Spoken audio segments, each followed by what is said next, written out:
Hoy en portada.com.ar estamos en comunicación con Pedro Ábalos.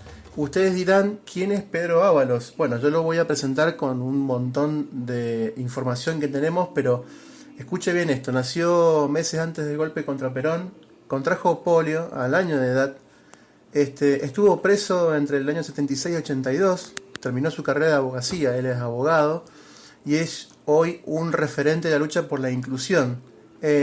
También es parte de la Confederación de Jubilados, Pensionados y Retirados de Adultos Mayores del país.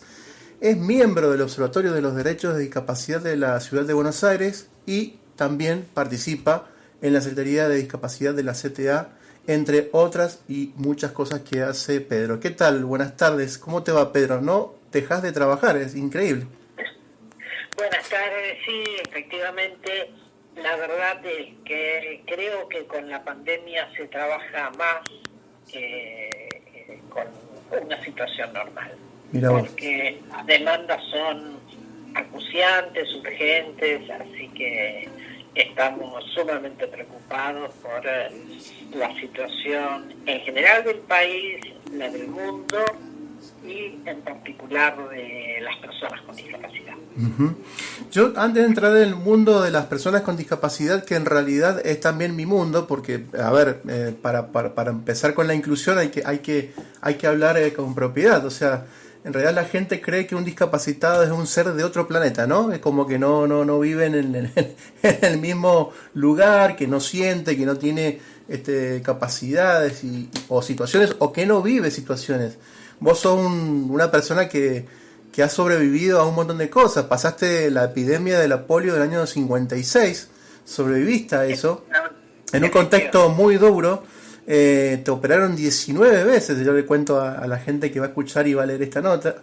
Y bueno, digamos que sos una persona que tiene experiencia en esto de pandemia, polio, situaciones extremas, ¿no? Sos como un gran Highlander nuestro. Bueno, en realidad yo estoy un poco preocupado porque cuando recién había nacido se llamaba la parálisis infantil porque afectaba a los niños, y ahora que tengo 65 viene este bicho que ataca a las personas mayores con mayor saña, así que me parece que he estado destinado a sufrir estas cosas. Pero te ha forjado esto de pasar por tantas cosas. Mirá que no es fácil, digamos. También hoy, obviamente, hay estudios sobre una posible vacuna en su momento. Bueno, y quizás pase esto, ¿no? Y va a pasar, como han pasado muchas cosas. Pero bueno, ese contexto tan duro del año 56 con la polio, tantas operaciones, te ha puesto en lugar de una persona con mucha experiencia. ¿Sentís eso? Bueno, en realidad con mucha historia vivida, ¿no? Ahora, por ejemplo, uno de los grandes temores que hay en nuestro país es la necesidad eventual de optar por quién se incorpora a la terapia intensiva y al respirador. En todos lados está el temor ese de que no van a alcanzar los medios, o los físicos o los humanos, con los afectados del sistema sanitario. Uh-huh. Y yo recuerdo allá en los años 60 hubo también un poco de eso, cuando mi papá empezó a buscar dónde podía tratarme, dónde podía recuperarme. Él siempre contaba que en Alpi 9 médicos habían dicho que yo no podía caminar. Uh-huh. Y bueno, empecé primero con aparatos ortopédicos, con gran dificultad, pero finalmente... Y ahora que uno ve desde esta perspectiva, eso se llama triage, que es la opción por el que tiene más posibilidades de tratamiento o de supervivencia. Y en aquel momento, en Alpi, esos 9 médicos, en realidad, dijeron que ellos no podían hacer gran cosa para que yo caminara en el marco de la epidemia. Eso es lo que ocurrió. Y es lo que nosotros tememos que pase en la República Argentina si la cantidad de casos se dispara. Bueno, en algún momento hay que optar a quién darle el tratamiento, y es un tema que se está discutiendo desde la ética, que haga recibir una respuesta que no fue la adecuada en Europa y que afortunadamente en este país está mejor planteado, como muchas cosas, ¿no? Con respecto a la pandemia. Pasaste entre el año 76 y el 82, estuviste preso, te detuvieron los militares. Otra situación tan difícil, ¿no? Como esa. ¿Eso te forjó como la persona de lucha? O porque mucha gente me ha hablado de vos como una persona sobre todo de lucha, ¿no? De una persona que sigue luchando por los derechos, por la inclusión. ¿Cómo fue esa, no te quiero meter tanto en el tema, pero cómo fue esa experiencia tan horrorosa, digamos? Bueno, pasé lo que pasaron muchísimas personas en este país. Siempre al sobreviviente nos queda esa carga de los que ya no están. La mitad de mis compañeros en la facultad o están muertos o desaparecidos. La primera persona que pidió permiso al profesor y habló 5 o 10 minutos allá en 1972, antes de las elecciones, en 1973, pero antes de las elecciones, fue Roque Monzón, una persona que tenía una discapacidad, y en la Facultad de Derecho él entró a decir que había que votar al frente, el Frejuli era en ese momento, y yo pensaba cómo es la vida, ¿no? Con el tiempo uno terminó integrado a la militancia, y Roque murió, no se sabe bien si murió en el Parque Mitre, en Corrientes, o si lo secuestraron de la casa, pero ya no está. Y sin embargo su recuerdo siempre me acompaña, digamos, ¿no? Y como tantos otros, digamos, ¿no? Nosotros tenemos al compañero detenido desaparecido José Poblete, que fue también un mártir de nuestra lucha por la inclusión de las personas con discapacidad. Así que yo pasé una situación bastante dura por la discapacidad, por la situación de cómo no podía imaginarte tomando un arma, siempre te vinculaban con el ideólogo, etcétera, con lo cual era peor. Claro.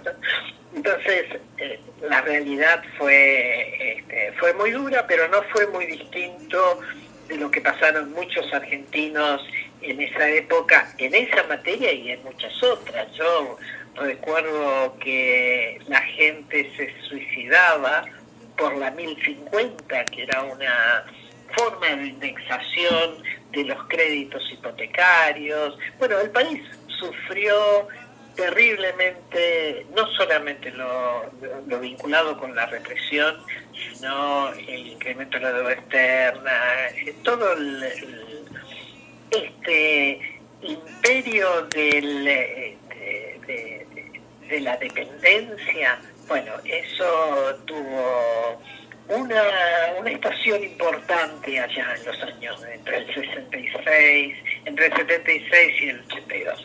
Llevándote un poco al ámbito de la discapacidad en sí, hoy en día en Argentina, ¿por qué pensás que aún hay políticas públicas muy regresivas en discapacidad? La discapacidad se esconde, es invisible aún a la sociedad, no hay poca comunicación de las personas con situación de discapacidad. ¿Crees que todavía es así? Bueno, yo lo que creo es que siempre uno puede mirar el vaso medio vacío o el vaso medio lleno. Yo siempre me acuerdo, por ejemplo, que cuando asumió Néstor Kirchner, la mayoría de las pensiones las otorgaban los legisladores, el Congreso Nacional, 140.000. O sea que el que tenía llegada podía tener acceso a ese beneficio. Y la realidad es que no en todos los casos se trataba de personas con discapacidad. Y Néstor nos dejó esa frase de Evita: donde hay una necesidad hay un derecho, y hoy nosotros tenemos más de 1 millón de personas con discapacidad que reciben pensiones. Tenemos 130.000 personas que están esperando por la desidia y por la política del macrismo, que están esperando que el Estado les resuelva su pedido, que por ahí ya lleva 5 años. Bueno, entonces, si uno ve el vaso medio vacío, dice, ¿cuánto nos falta? Si ve el vaso medio lleno, la realidad es que en este país se aprobó la convención en el 2008, se ha avanzado muchísimo, como te decía, en materia de pensiones, y siempre falta una nueva vuelta de tuerca. Y para mí, para nuestro colectivo, creo que es un ejemplo el de la diversidad. Uh-huh. El de la diversidad me parece que es un ejemplo porque ellos fueron de alguna manera ampliando, incorporando derechos, y la lucha la encararon con unidad, seguramente con sus diferencias, sus roces, pero para mí ese es un ejemplo. Otro ejemplo es el de las mujeres. Así que yo lo que te diría es que estamos en un camino duro, escarpado, donde estamos luchando por los que menos tienen. Cuando yo me acerqué a esta temática ya por fines de los 90, yo recuerdo que en ese momento, no sé si te acordarás, pero el único funcionario que Alfonsín le dejó a Menem fue el responsable de la CONADIS. Uh-huh. Siguió, y la verdad es que tenía una concepción de lo que era la integración de las personas con discapacidad muy lejana al concepto de inclusión que tenemos hoy. Yo me acuerdo que Paz, era el apellido, se llamaba, privilegiaba la persona con discapacidad que se destacaba en un deporte, que se destacaba en una actividad intelectual.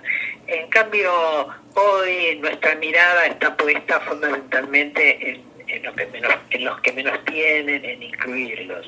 Uh-huh. Y por eso estamos tan preocupados sobre lo que está pasando con el tema de las pensiones. Vos imaginate que en este momento una pensión es de 11.000 pesos. Con eso no se puede vivir. Antes esa persona por ahí salía a pedir monedas en la ruta, iba a alguna localidad en el centro y abría la puerta de los autos, iba a tomar mate a la casa de un vecino y con eso completaba el sustento diario.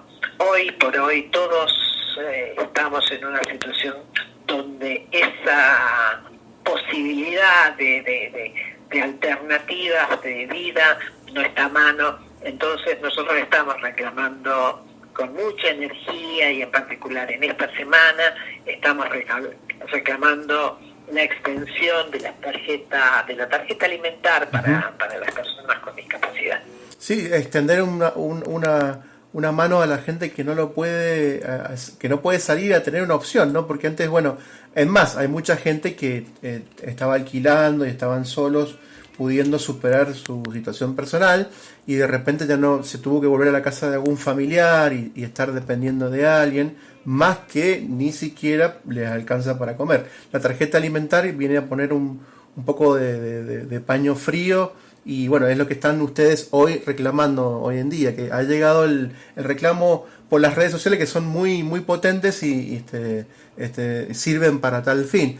¿Pensás que se va a llegar a un buen fin con este reclamo de la tarjeta alimentar para las personas con discapacidad?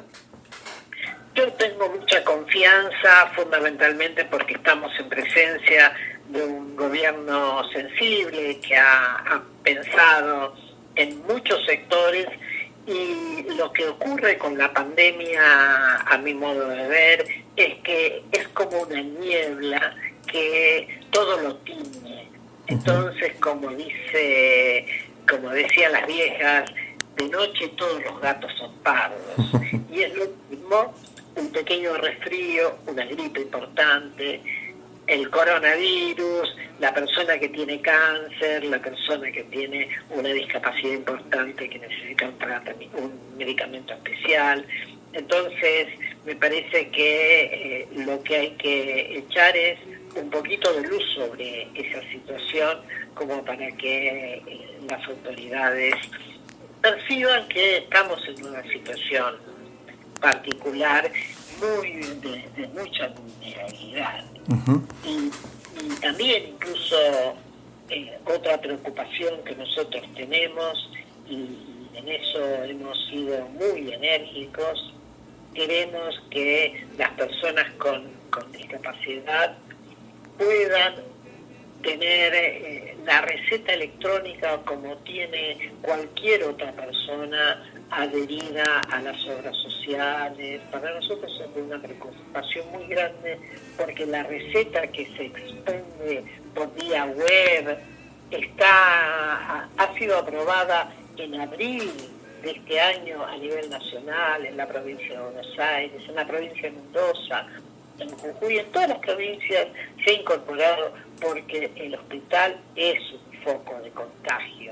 Entonces, hacerle ir a esa persona a buscar la receta al hospital, después hacerle ir a la oficina de Incluir Salud para autorizarla, y después ir a buscar la receta para llevarla a la farmacia, y que en la farmacia le digan no, nos deben desde junio del año pasado, y le entregan la mitad de los medicamentos. Bueno, para nosotros esto es una situación que se ha vuelto insostenible. Uh-huh.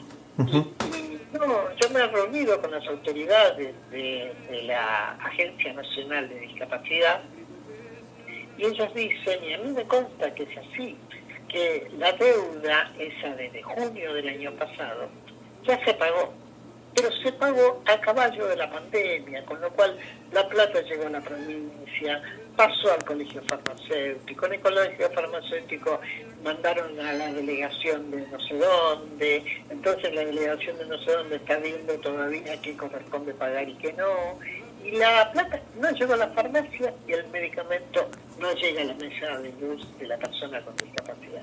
Claro. Entonces, que nosotros estamos reclamando, en primer lugar, es que la receta sea electrónica, para que la persona no tenga que andar peregrinando de un lugar a otro, y además que se cumpla el convenio de Incluir Salud, porque lo que dice el convenio es que en caso de suspensión del servicio de farmacia, de atención de cualquier naturaleza, lo que puede hacer Incluir Salud a nivel nacional es pagar el servicio faltante y debitarlo de la cápita que se paga a los 90 días. Entonces, Pedro, sí. y te hago ahí la pregunta, y te hago la última como para dejarte tranquilo ya, y agradeciéndote esta tarde de entrevista. Justamente ahí diste en el clavo, como se dice.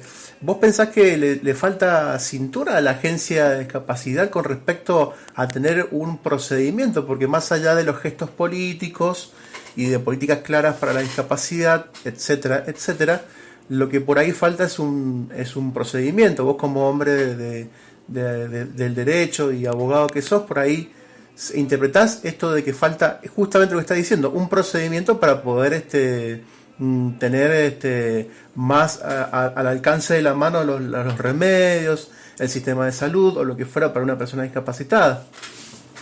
Totalmente, yo creo que es una carencia muy importante, y claro, nosotros estamos en una situación crítica donde no se han podido desplegar todos los procedimientos que normalmente tenemos a la mano.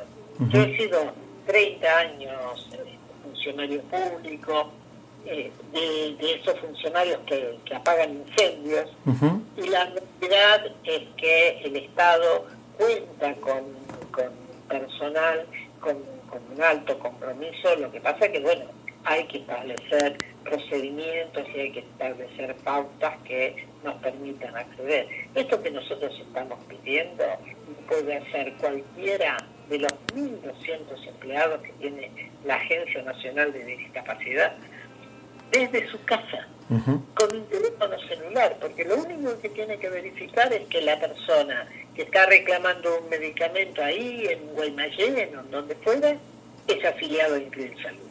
Claro. Y si no es afiliado a Incluir Salud, bueno, lo derivará a los sistemas provinciales de asistencia, pero si no fuera, le pide el teléfono de la farmacia más cercana, que esto surge de cualquiera de estas aplicaciones electrónicas que te dan todos los datos de la farmacia más cercana, y le pide el CBU, le manda el dinero y le permite a esa persona contar con un medicamento que alivie su situación.